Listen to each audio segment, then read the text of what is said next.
Clap de fin. Et bonjour à toutes et à tous. Comme promis, le clap, le début de vidéo. Alors, donc bah, voilà un clap de cinéma. Donc si vous voulez en savoir plus, je pourrais vous faire une petite vidéo sur ce que ça veut dire. Ça, bon bah, il y a certaines choses que vous savez ce que ça veut dire. Hein. Ça c'est pour mettre la production. Ça c'est pour mettre le réalisateur. Ça c'est pour mettre le chef opérateur. Donc après, je sais pas si vous voyez bien la roll en fait. Ça sert à mettre la vitesse, c'est-à-dire que vous mettez le nombre de FPS, donc d'images par seconde. Donc ça peut être, alors normalement c'est 24 images par seconde, mais on tourne avec 25. Et après, au montage, on dispose sur 24 images. Et après, ça dépend aussi si vous voulez faire des ralentis ou des accélérations, ce genre de choses. Donc ça, c'est la prise, la scène. Donc on met le numéro de séquence et le numéro du plan, le numéro de le nombre de prises, la date, et voilà. Alors après, vous mettez jour ou nuit. Alors vous mettez des filtres si vous mettez des filtres sur la caméra. C'est soit intérieur ou extérieur, et soit vous faites en synchro, c'est-à-dire que vous utilisez du son tout simplement, vous avez une prise son à côté, enfin une perche quoi, et un enregistreur de son, genre un Tascam par exemple. C'est une espèce de moniteur pour enregistrer le son. Ou MOS, autrement, ça veut dire que vous faites sans le son. Et dans ce cas-là, vous ne clapez pas parce que vous avez juste à avoir l'identif. Voilà. Donc ça, je le pose ici. Et donc, vidéo spéciale encore. C'est pas une vidéo spéciale parce que ça va être c'est une chaîne assez pas beaucoup consacrée au cinéma. Donc cette fois-ci, alors je vais pas faire de critique. Je vais simplement faire des bruits avec des objets qu'on utilise au cinéma. Bah après, j'ai quelques petits accessoires, des petits objets. Et puis après, j'aurai un petit DVD à montrer aussi. Puis j'en tirerai quelques bruits, quelques petits sons. Alors on commence tout bêtement par un petit stylo. D'ailleurs, tous les accessoires que je vais utiliser ici pour faire des sons, je les ai utilisés sur mon court-métrage, qui sera bientôt en ligne sur ma chaîne principale. Voilà. Mais il faut encore pas mal de temps, c'est-à-dire qu'il va falloir peut-être, ouais, 2-3 mois, quoi. Et ouais, c'est très long. Alors, on commence par un tout petit stylo. Donc, un petit stylo.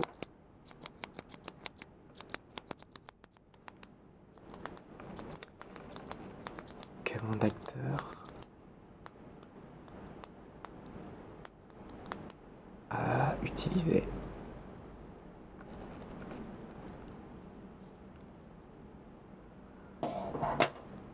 Alors, je vous rassure, c'est un faux couteau, je suppose que ça se voit. C'est un lame rétractable, voilà, assez...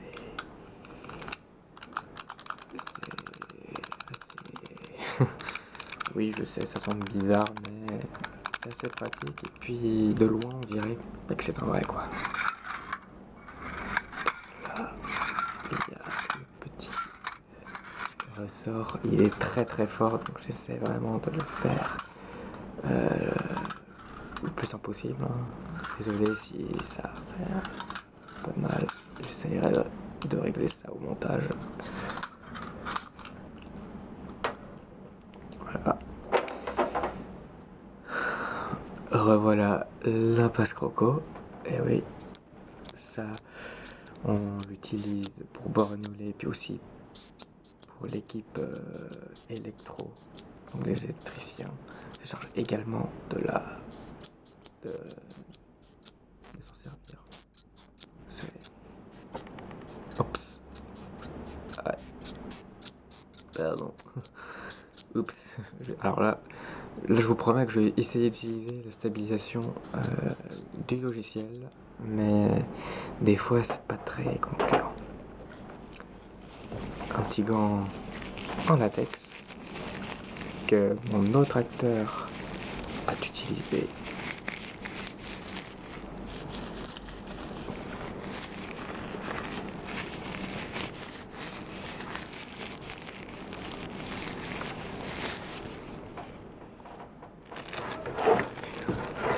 Ça c'est en référence au DVD que je vais vous montrer parce qu'il était évidemment sous blister. Donc, voilà le petit.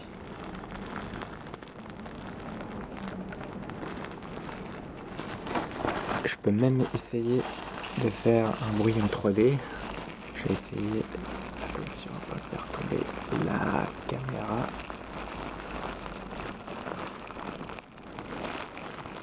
Je crois que c'est vraiment nul ce que je suis en train de faire. Alors ça, je pense pas que je l'avais montré la dernière fois.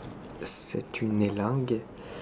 C'est beaucoup utilisé pour les électros, par les électros, mais surtout pour les machinistes. Moi, je suis vraiment en machinerie.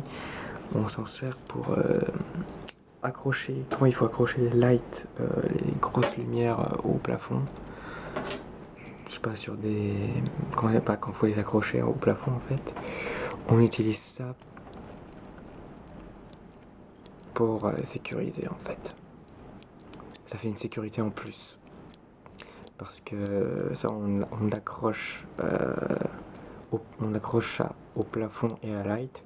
Et si la light se pète la gueule, elle est retenue par ça. Et du coup, ça fait moins de dégâts.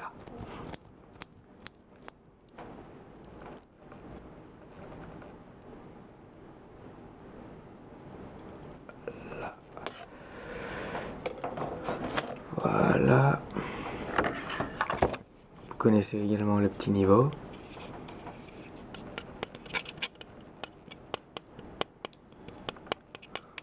Dont je me suis servi également.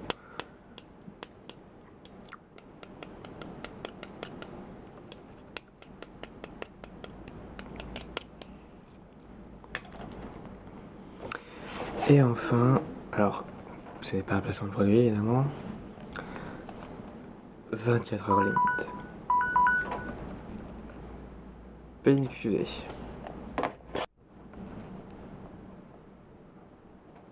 Oui, oui, ça montre bien. Alors, voici le film, il s'agit de 24 heures limite. Pour ma part, j'ai pas aimé. Enfin, pas trop. Ça a énormément de soucis scénaristiques. Et alors, si vous voulez chercher un film d'action totalement basique, un peu à la Jason Bourne, tout ça, ça a beaucoup de chances de vous plaire. Après, c'est juste que moi, je suis vraiment pas... j'aime pas vraiment ça, on va dire.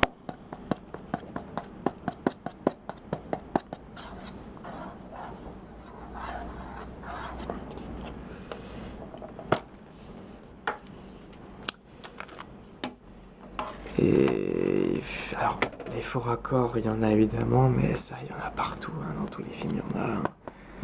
Il y a quasiment aucun film qui n'ont aucun faux raccord, même des soucis de scénario, de réalisation. Niveau réalisation, c'est assez banal, hein, ça filme ceux qui font filmer. Les acteurs sont assez bons, mais pour ça, j'ai l'habitude qu'ils soient corrects. Et voilà, j'ai rien d'autre à dire parce c'est un film qui est assez vide. Hein. C'est plus un film d'action. Il y a pas de prise de risque au niveau de l'image, hein. Enfin, en termes de technique. Je veux dire, quand je dis qu'il n'y a pas de prise de risque, il n'y a pas de prise de risque artistique. Ça filme seulement ce qui doit être filmé. Et basta. Voilà. Alors j'espère que cette vidéo vous a plu, hein. Et malgré évidemment le petit coup de gueule, on va dire. C'est pas vraiment un coup de gueule parce que c'est un film qui est pas mal. Enfin, je veux dire, c'est un thriller d'action. Et en fait, la bande-annonce en fait nous vend de l'action. Et ça nous vend pas bien de l'action, quoi. Même de l'action bien, c'est interdit moins de 12 ans, donc il y a pas mal de sang qui gicle, de projections, ce genre de choses, quoi. Voilà. Alors j'espère que cette vidéo vous a plu, malgré le fait qu'elle soit bien assez courte, hein, parce que YouTube, évidemment. Alors c'est que je sais pas si c'est moi, mais YouTube en fait, pour publier en fait, quand on publie une vidéo, ça dure assez longtemps, hein. Je veux dire que le temps que ça passe sur YouTube, ça dure assez longtemps. C'est par exemple ma dernière vidéo qui dure dans les 10 minutes. Ça m'a pris 3 heures. Ça a pris 3 heures pour que ça l'exporte sur YouTube et pour que je puisse la publier. Alors 3 heures Alors évidemment, dans le logiciel, je mets plusieurs dizaines de minutes à monter. Alors pour la dernière vidéo, pour la première, j'avais mis même pas 2 minutes parce que c'est très très précaire comme montage, hein. C'est un montage même plus que primaire. J'utilise quasiment rien du logiciel. Et en fait, après quand je fais le codage, hein, c'est-à-dire quand j'exporte, ça me fait un produit fini, puis ça dure peut-être 10-15 minutes. Et puis après, à peu près la même durée que la vidéo. Et après, YouTube, 3 heures. Voilà. C'est pour ça qu'en fait, je voulais faire la vidéo pour avant 19h, enfin qu'il soit publié pour 19h. Et en fait, elle a été publiée qu'à dans les 20h, quoi. Donc, c'est pas mal, mais bon, c'est... Là, j'espère pouvoir faire comme tout à l'heure. Enfin, au moins 19-20h, quoi.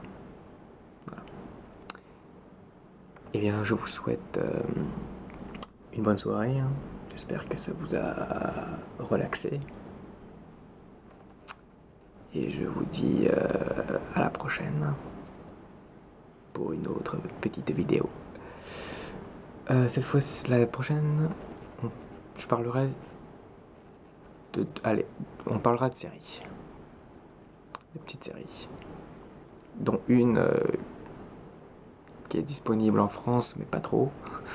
Enfin, qui est pas... Niveau DVD, c'est assez catastrophique. Mais j'en parlerai plus après. Allez, ciao.